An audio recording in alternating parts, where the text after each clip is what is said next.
தேர்தல் ஆணையம் நோக்கி பேரணியாக சென்ற ராகுல் காந்தி பிரியங்கா கைது செய்ததை கண்டித்து சங்கராபுரம் மும்முனை சந்திப்பில் காங்கிரஸ் கமிட்டி மாவட்ட துணைத் தலைவர் இதயத்துல்லா தலைமையில் 50க்கும் மேற்பட்டோர் தற்போது கண்டன ஆர்ப்பாட்டத்தில் ஈடுபட்டுக் கொண்டிருக்கின்றனர். காங்கிரஸ் கட்சியின் மூத்த தலைவரும் மக்களவை எதிர்க்கட்சித் தலைவருமான ராகுல் காந்தி சமீபத்தில் செய்தியாளர்களை சந்தித்தார்.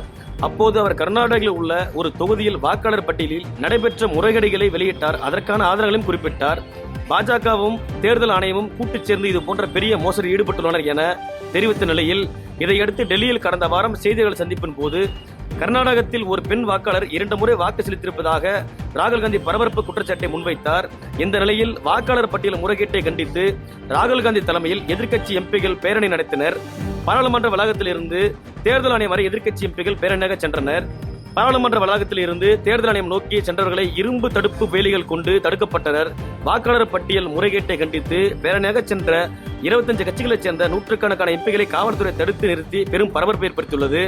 இந்த நிலையில் போராட்டத்தில் ஈடுபட்ட ராகுல் காந்தி, பிரியங்கா காந்தி, சஞ்சய் ராவத், அகிலேஷ் யாதவ், கனிமொழி எம்பி உள்ளிட்ட இந்தியா கூட்டணி எம்பிகளை போலீசார் கைது செய்தனர்.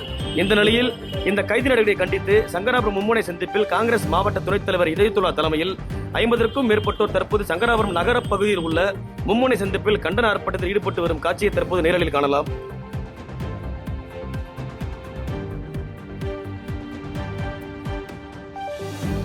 செய்திகளை உடனுக்குடன் தெரிந்து கொள்ள கீழ்கண்ட கேபிள் மற்றும் டிடிஎச் நெட்வொர்க்குகளில் எம்நாடு செய்தி தொலைக்காட்சியை காணுங்கள்.